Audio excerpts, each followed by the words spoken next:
Hey beloved, it's Faith with Team Star here, and today I just want to have like a conversation with a friend, a special guest, on how to overcome fears, self-doubt, and how to walk in divine purpose, the purpose to which God has created us, to fulfill here on earth. I believe with my conversations and with my observation over time with a couple of people, one of the most biggest challenges that we have is, how to walk and step boldly into divine purpose and how to achieve that. Most times, most people have like the fear of, imposter syndrome. Am I good enough? Am I qualified enough? Can I do this? Do I have what it takes? But guess what? You have what it takes, because the Bible even says in Jeremiah 9 that even before we were formed in our mother's womb, that God knew us. He knew, like, out of the several billions of people here on earth, you cannot be a mistake, and you cannot just come here not to fulfill anything. And in Ephesians also, I think chapter 2 also says that we are God's handiwork and we were created for his good works. So every one of us we all have our unique special features, to make impact, to work in purpose.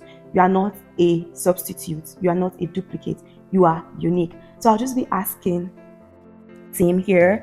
Let's give it up for our special guest. A couple of questions. I will just dive into the conversation on how he has journeyed through like discovering his purpose, overcoming fear, self-doubt, and just fulfilling that mandate that God has given him. Thank you. Thank you. Thank you so much, team. Thank you, it's Star. it's such a privilege, to have you here. Thank you so much. It's an honor have you answer these questions and just to have these conversations with me. Yeah. Thank you for having me. It's a pleasure. You're welcome. Yeah. So the first question would just be like, who is Tim? And just like a short biography. If we could, write a book about him, who is Tim? Wow, a whole book. Yes. So I'm sure we're going to have several, chapters and subsections, appendix, annexes. Oh wow, wow. Well, thank you again for having me, Temster. And with Tim, I'll say Tim is a child of God, is a lover of God. I love to worship, I love to pray. Tim is also a professional, an IT professional. Tim is a game boy, loves to play game. Tim is a husband. Oh my God. Wonderful, beautiful wife. Shout out to to my beautiful wife. If you're saying this, I love you. And Tim is a family person. I love to spend time with family. I love to spend time in the presence of God. I love to serve God.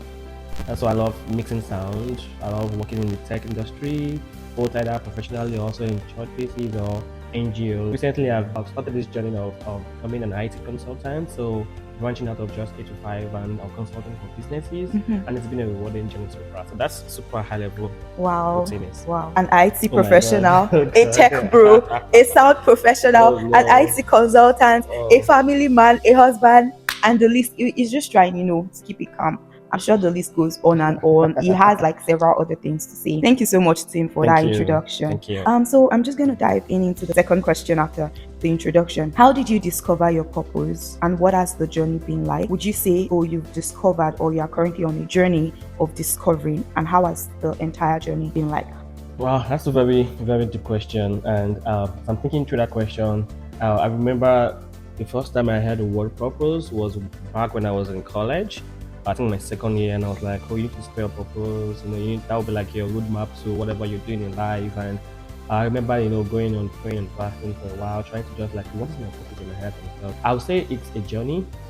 It's not like I have all the clear answer of what everything will look like. It's more like I have a vision board of what I know God has called me to do in this life. Yeah. And then, every phase of my life, I'm seeking God's face. Okay, what do you want me to do now? What will you have me do for this particular season of my life? So it's more of a journey, I would say. It's not like I have everything, fully laid out. And the journey has been rewarding, if I would say.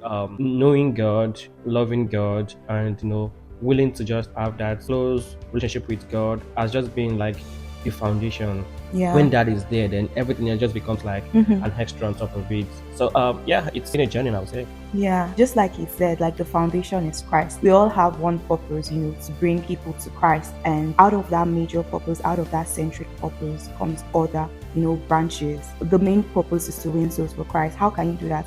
even in your little space, in your office, anywhere you find yourself. That's what I just wanted to add to what you said. Thank you for that For explanation, sure. Tim. Thank you. What advice would you give someone who wants to serve God but doesn't know where to start? Good question. What just crossed my mind is God is one that chooses and qualifies. You start where you are. Yeah. Exactly where you are right there.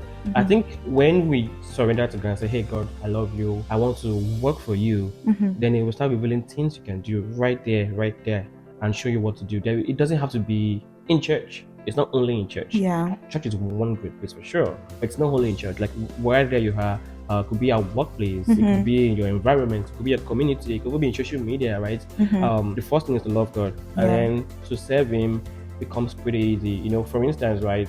I was at the phase when I first moved to the United States of America, and I was like, I want to serve God, but I was going to a different. I was a new country, I didn't know what to do, but I really wanted to serve God. And I prayed about it, and I remember that I went to church one particular day. This is a big white church, and I'm a sound person. And then something went wrong that particular day. And for some reasons, I just walked straight to them and said, "Hey, did you check this also thing on your sound setting?" I said, "Are you a sound guy?" I said, "Yeah." So come join us. And that was it. Wow. And that was how I served in that particular church while I was a student. And that's just been like the journey all along. Like it just happens. It happens outside church settings. I remember the particular time when I traveled, and then I was in the northern part of Nigeria, and I'm like, okay, I'm here for like a couple months, and I want to serve God. And I wasn't even going to church because I wasn't sure of what that setting looked like. It wasn't like a secure place and everything. And I remember, Holy Spirit telling me that during your conversations with your colleagues, with your co-workers, right?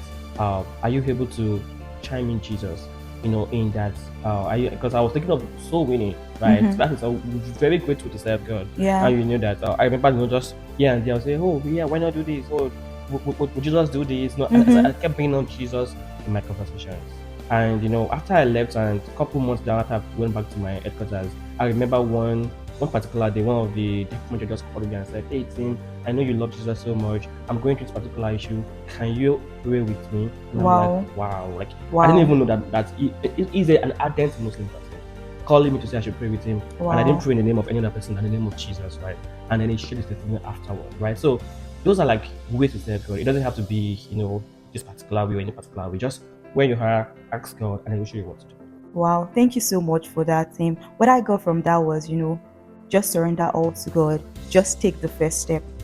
Somewhere in Psalms it says that the Lord leads and others are steps. So you just have to take the first step. It just wants an available and a willing vessel. Correct. Then it will just take it up from there. But if you keep on trying on your own, you might just keep on procrastinating forever. Exactly. Just take the first step and everything would fall in place for you. Thank you so much, Tim. The next question would be, have you ever struggled with imposter syndrome, and how did you overcome that? Was there any part of your life or any point in your life where you felt like you were not qualified for something, or you couldn't do something, you didn't have the required skills for that particular thing, or you overcame it and it eventually turned out to be a success? Yeah, that's a very, very good question. It makes me thinking, yes, that happens. I have a lot of places in my life where I have actually gone through that. Yeah. Even recently, my current workplace, my new position, I'm typically a conservative person, and typically, as most engineers, we just interface with machines and computers. But my new position required me to work with people all the time. Less computer, more people. And these are people that are very extroverted. Yeah, extroverted. And then they are always want to talk and want to. I'm like, I don't have that in me, right? That was what I thought, right?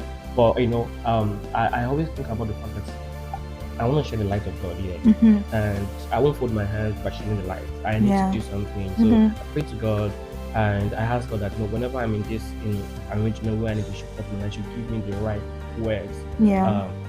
And I think that was it, right? My first few weeks, it was a lot of jittering, a lot of oh my God, I was really scared because I had to manage very massive meetings, and I was really scared. I didn't know what to do. I didn't know how to even start, or how to even keep the conversation going, or how to go end the meeting, or how to be able to communicate. How to send a report, and it was just I didn't know what to do really.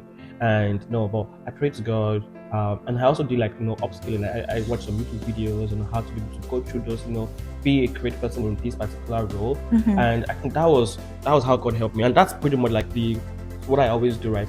Number one, I don't rely on my own strength and my own understanding. I always like to start with thanking God. God, thank you for this opportunity to be here, because it is Him that gave me the opportunity, and then also submitting to God, like, God, I want you to take full control. I want all glory to be yours, and I want to shine your light in this place. Yeah. Have your way. And then, after surrendering and asking God, and I also do my own part to, like, to try and see what else can I do. Sometimes it could be like just talking to the, for me on that particular time was not talking to like a bureau, doing some like mock session, just trying to, understand, and also doing my preparation before, such sessions, right? And that's a typical example, and that happens like not just in my profession, it happens everywhere, like in almost everything you do. Whenever I go to like a new place or go to a new environment, I find myself like, I don't want to talk. I just want to like just fold my hands and just stay back, because that's like the conservative part of me, trying to. And I just tell myself like, oh no, that is not all about you, right? You can do more. You can step out of the comfort zone. Yeah. And God has helped me to like do that. Wow. That's really great. Like, it's not easy, transitioning from like being an introvert to an extrovert. And I think the Bible has like a lot of verses that encourages us in terms of like imposter syndrome. He said that we should be bold like a lion. He said, be strong and courageous. He said, strength is made perfect in our weaknesses. And it's not really about what you can do, it's about what God can do through you. Are you just willing to, trust Him? Like Tim mentioned, he started putting God first. He started like, relying on God's presence, like to leading him, and just trusting God that, oh, God got this. I just need to lean on Him. I do not need to like keep on trying on my own. Exactly. And the Bible also says that, for God has not given us the spirit of fear. He has given us the spirit of, sound mind, power. Like, we cannot afford to be afraid. We cannot afford to be scared. And I think the highlight for me is just leaning on God and just surrendering all, just like Tim did. And he was able to like, come out of his comfort zone, come out of his shell, and is currently excelling on his current role. Thank you so much, Tim. That was really profound. Thank you so much. Thank you very much. Yeah, so the next question. Have you ever taken a bold step that didn't make sense logically, but was spirit-led? Maybe when you had the conversations with your friends, with your family, they were like, Tim, are you sure you're about to do this? Are you sure? Are you sure? Is everything okay? But like, you knew that it was God that was leading you, and in the end it made sense that yes, it was God. Because definitely when God is in anything, it becomes too successful. Yes. Wow, that's like the story of my life, to be honest. Like, wow. And there are multiple examples. I'll try and look like a recent one. A recent one was when I finished from grad school, I had multiple offers. And so I was logically, as a math guy, I went to put the numbers together, cost of living, the income, and I was like, okay, this is the place. And it's, a big company, big brand, the global company. Like, yeah, this is for sure. And also even the way the recruiting has been all along, the HR calling me, multiple managers on that particular organization were trying to get me, and that gave me leverage to negotiate people for more money. Wow. So it just gave me like, and it was also like in line with my research in grad school then. So everything was like aligned perfect. I'm like, yeah, it is just perfect for me. It was a new state of heart. It was just perfect. And then I had the second offer that just came along the way, and I had a third offer too. And I was like, okay, this is it for sure.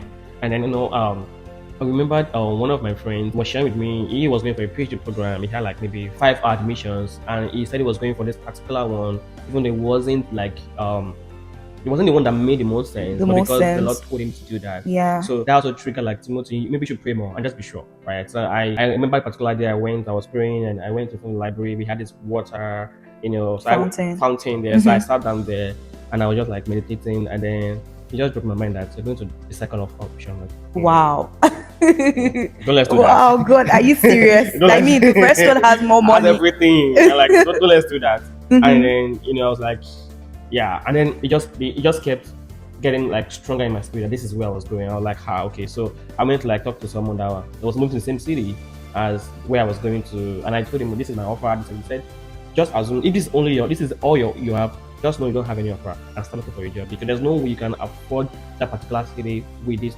that you have. Like, really? So as a student, I didn't know the tax system and everything. Yeah. He said there is no way you can afford it, so just forget about it. You're not gonna go here and survive. Wow. I was like, oh God, that cannot tell me to go here. Maybe there's a better option here. It was like almost double, like literally almost double. Are you serious? Yes. That must have been a tough decision. It was. And I'm a math guy, and I was like, I didn't come to this United States to come and count bridges. I came here to make money. Oh my God. How will I leave that? But I'm thankful to God for obedience, to follow His will. And like, okay, this is where you want me to go, then I will follow you and I will do it. Even though that my friend put fear in me, I said, no, I'm not going to allow that fear to conquer me. And then I called our other company and said, hey, I don't want your offer. I don't know the offer. The HR called me that day. I said, are you sure? You know what you're doing? And the guy laid down like all of the benefit that comes with this company. Wow. That was like, oh my God, how am I sure I'm doing this? He literally like made me rethink like, oh. I said, okay, give me one more day. But I'm like, that night again, I prayed. I'm like, no, this is what I'm going to do. I won't disobey God just because of what the numbers are saying. So I said, yes, I'm sure. I'm not going with the offer. I took this offer, and looking back, I'm grateful to God. Wow. Because I came into that new city. I met my wife the following month.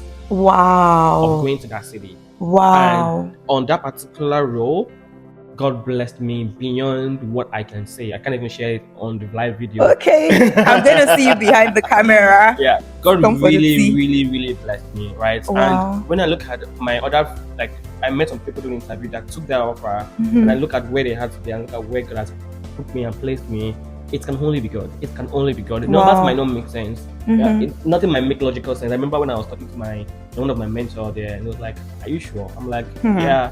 And he prayed with me, right? That's another thing, right? Having good spiritual mentors that can also help you in your journey, because I'm glad I shared with him, and he said, if you're sure, then let's pray together and God will lead you and be with you there. And everything after is just a story. God blessed me. I bought homes. I met my wife.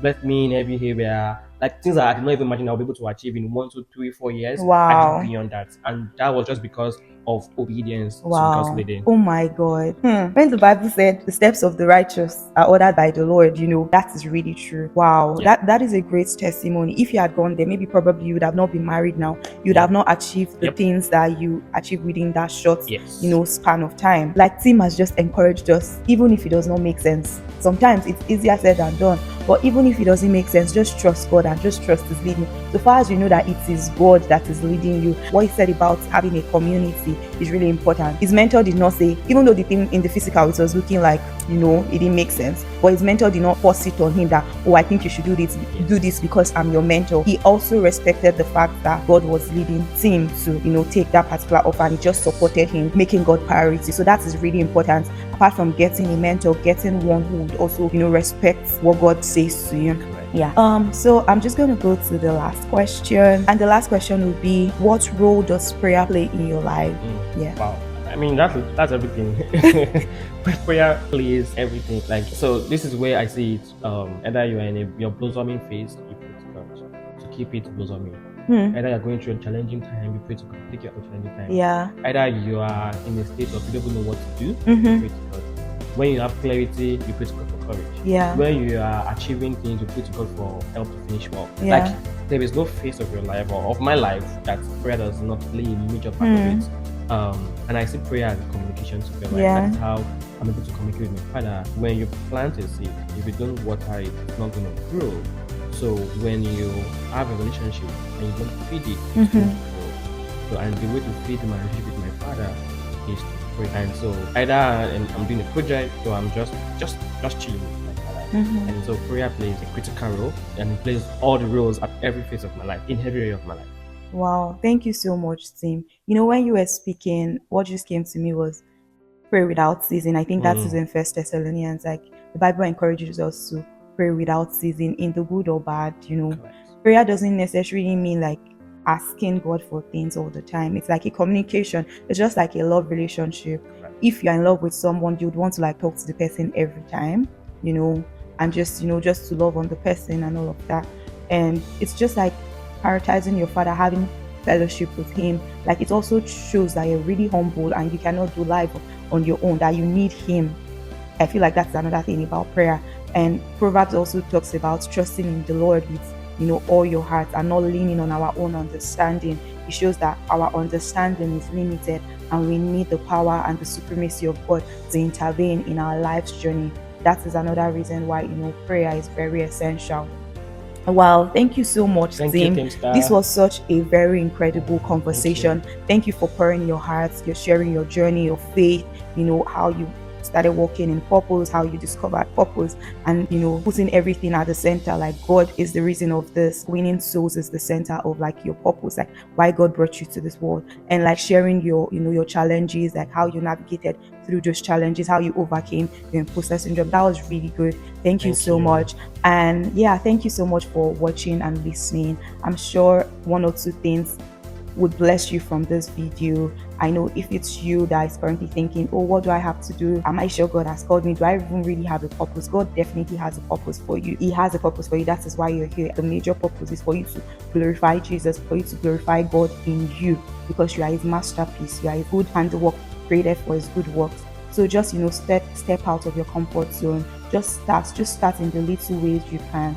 Have spiritual mentors like Team Advice, have a good community, and just trust God wholly. Just, surrender all to Him, and just keep on believing and keep on trusting Him, and just keep on taking the baby steps. And in the end, it will all make sense. Thank you so much once again for watching, and I definitely hope it blesses you. Thank you, my fellow beloved, and have a nice week, have a nice day, and see you later. Bye. Bye.